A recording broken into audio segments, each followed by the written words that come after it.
စကားမှာတခါသေးဘူးပြင်ဖို့နားလဲဆိုတဲ့စကားလေးရှိရနော်အဲ့ဒီစကားကိုအင်္ဂလိပ်လိုဘယ်လိုပြောလဲဆိုတာကိုပြောပြမှာဖြစ်ပါတယ်ဒီတော့ဒီစကားလေးကိုမပြောခင်မှာဒီဝတ်ကြလေးတွေကိုအဓိပ္ပာယ်ပြန်ကြည့်ရအောင် Do you think she will marry again? Do you think she will marry again?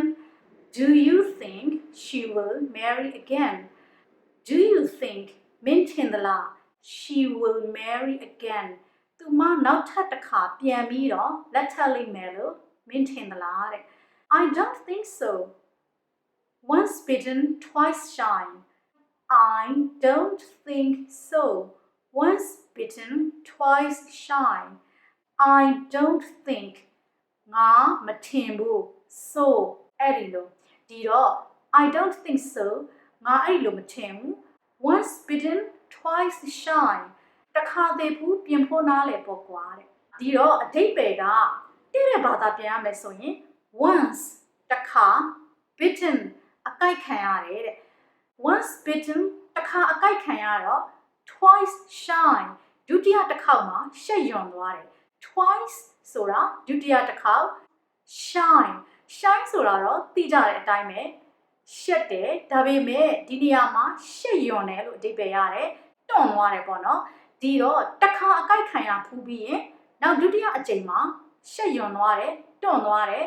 တစ်ခါတည်းနဲ့ကြောက်သွားတယ်အဲ့လိုမျိုးပြန်ဖြစ်မှာကိုစိုးရိမ်နေအဲ့လိုမျိုးပြန်ဖြစ်မှာကိုကြောက်သွားတယ်ဒီတော့ရဲမှန်ဖူးတဲ့စာတငယ်လိုပဲပေါ့နော်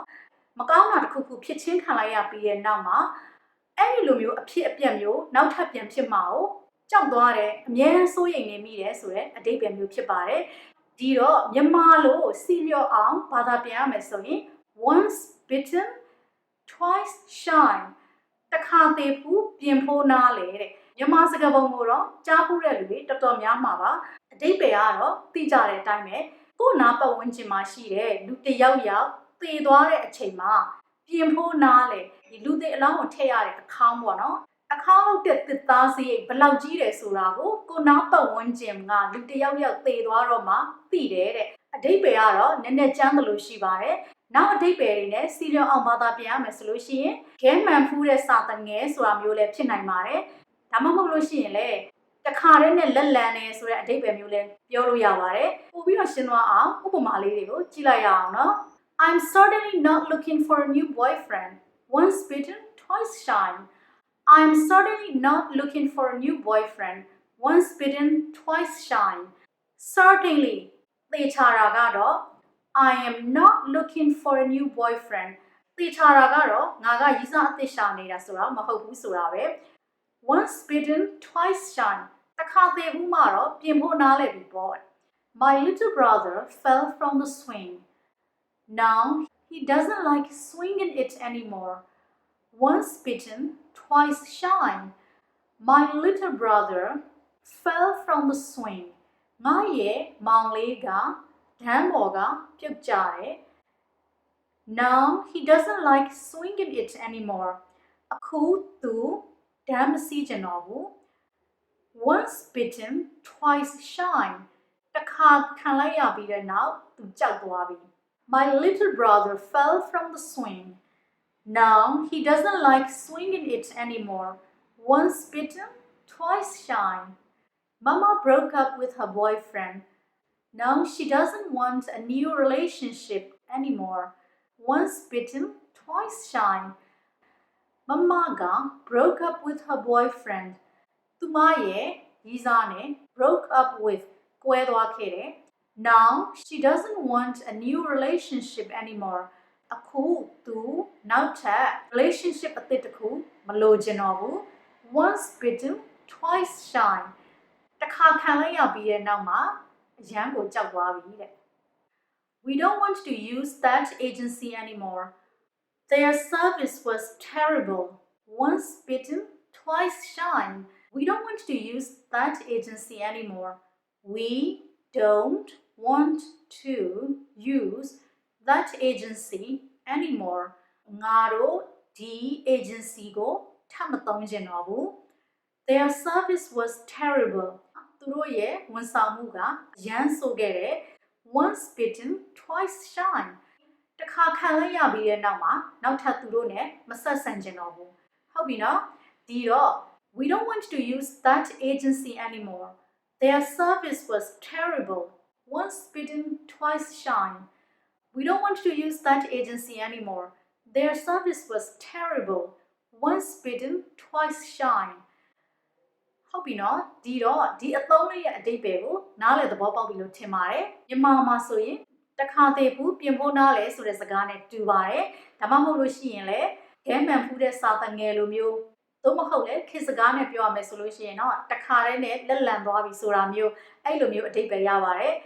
ဆိုးရတဲ့အတွေ့အကြုံတစ်ခုခုကြုံတွေ့လိုက်ရပြီးတဲ့နောက်မှာအဲ့လိုမျိုးအတွေ့အကြုံမျိုးနောက်တစ်ခါကြုံတွေ့ရမှာကိုစိုးရိမ်နေတယ်ဆိုတဲ့အဓိပ္ပာယ်မျိုးနဲ့ပြောတာဖြစ်ပါတယ်ကိုယ့်ရဲ့ရည်စားကိုယ့်ကိုပြစ်သွားတာမျိုးဒါမှမဟုတ်ရင်လည်းအိမ်ထောင်ကြီးကွဲသွားတာမျိုးအဲ့လိုမျိုးအခြေအနေတွေမှာခံလိုက်ရတယ်လို့ထင်တဲ့လူကအဲ့လိုမျိုးစကားလေးတွေကိုသုံးပြီးတော့ပြောလို့ရပါတယ်ဒါမှမဟုတ်လို့ရှိရင်လည်းတယောက်ကကိုယ့်ကိုတနည်းနည်းနဲ့လိန်သွားတာမျိုးဒါမျိုးဆိုလို့ရှိရင်လည်းနောက်ထပ်ဒါမျိုးအတွေ့အကြုံမျိုးခံရမှာကိုစိုးတယ်လို့ပြောတဲ့နေရာမှာသုံးတဲ့စကားဖြစ်ပါတယ်ဟုတ်ပြီနော်ဒါပေမဲ့တကယ်မှာအဲ့လိုမျိုးကြောက်နေလို့လည်းမပြီးပါဘူးတခုခုတော့ဆိုးရတဲ့အတွေ့အကြုံကိုကြုံလိုက်ရတာမျိုးကြောင့်ဘဝကိုစိတ်နာသွားတယ်ဆိုတာမျိုးအရာရာကိုအစိုးမြင်သွားတယ်ဆိုတာမျိုးအဲ့လိုမျိုးဖြစ်လို့လုံးဝအဆင်မပြေပါဘူးတကယ်လည်းမဖြစ်သင့်ပါဘူးဘာကြောင့်လဲဆိုတော့ကြုံတွေ့ရတဲ့အခက်အခဲတွေဆိုးရတဲ့ဘဝအတွေ့အကြုံတွေကဘဲကိုပို့ပြီးတော့ရင့်ကျက်လာအောင်သင်ကြားပေးတာဖြစ်ပါတယ်ဒါကြောင့်ဗီဒီယိုမဆုံးခင်မှာနောက်ထပ်အင်္ဂလိပ်စကားပုံလေးတစ်ခုနဲ့အဆုံးသတ်ပေးခြင်းပါတယ်အဲ့ဒါဘာလဲဆိုတော့ Every cloud has a silver lining. Every cloud has a silver lining. တိမ်တိုင်းမှာငွေရောင်အနားကွက်လေးတွေရှိပါတယ်တဲ့ဆိုလိုတာကအနောက်နိုင်ငံတွေမှာကတိမ်ဆိုလို့ရှိရင်သူတို့ကသိမကြိုက်ဘူးနေရောင်ကိုပဲကြိုက်တယ်ဒါကြောင့်တိမ်ဆိုလို့ရှိရင်သူတို့ကမကောင်းတဲ့အဓိပ္ပာယ်နဲ့ကြည့်တတ်ကြပါတယ်ဒါကြောင့်တိမ်ဆိုတဲ့ cloud ကိုသူတို့ကဆိုးရတဲ့အတွေ့အကြုံမကောင်းတဲ့အဓိပ္ပာယ်နဲ့တင်စားပြီးပြောတာဖြစ်ပါတယ်ဒါပေမဲ့အဲ့ဒီ cloud မှာတောင်မှ every cloud တိမ်တိုင်းမှာ has a silver lining ငွေရောင်အနားကွက်လေးရှိပါတယ်တဲ့ဆိုလိုတာကမကောင်းတဲ့အတွေ့အကြုံလို့ထင်ရတဲ့အတွေ့အကြုံတွေမှာလည်းပဲသူတို့မှာကောင်းတဲ့အရာတစ်ခုအမြဲတမ်းရှိနေတတ်ပါတယ်ဥပမာဒီအခက်အခဲကြောင့်ပဲကိုကရင့်ကျက်လာတာမျိုးကိုယ့်ရဲ့စိတ်တွေခိုင်မာလာတာမျိုးအဲ့လိုမျိုးကောင်းတဲ့အရာတွေဖြစ်လာနိုင်ပါတယ်ဒါမှမဟုတ်လို့ရှိရင်လည်းတချို့တွေကဒီလိုမျိုးမကောင်းတဲ့အတွေ့အကြုံတွေဒီလိုမျိုးဆိုးရတဲ့အခက်အခဲတွေကိုတွေ့ကြုံရင်းနဲ့ပဲပို့ပြီးတော့ရင့်ကျက်လာတာမျိုးတရားဓမ္မဘက်ကိုပို့ပြီးတော့လိုက်စားသွားတာမျိုးပို့ပြီးတော့အေးချမ်းသွားတာမျိုးဖြစ်သွားနိုင်ပါတယ်ဖြစ်လာနိုင်ပါတယ်ဒါကြောင့်ဘယ်တော့မှတခါသေးဘူးလို့ပြင်ဖို့နားလည်နေစရာမလိုပါဘူးသတိထားရုံပဲရှိပါတယ်သတိကတော့အမြဲတမ်းလိုပါတယ်ဆိုးရတဲ့အတွေ့အကြုံတိုင်းမှာကောင်းတဲ့အရာတစ်ခုရှိနေတယ်ဆိုတာကိုအမြဲတမ်းသတိရပါနော် Every cloud has a silver lining. Every cloud has a silver lining. Every cloud has a silver lining. ဟုတ်ပြီနော်ဒီဗီဒီယိုလေးကတော့ဒီလောက်ပါပဲအားလုံးပဲစိတ်ချမ်းသာခြင်းကိုယ်ကြီးကျန်းမာခြင်းနဲ့ပြည့်စုံကြပါစေ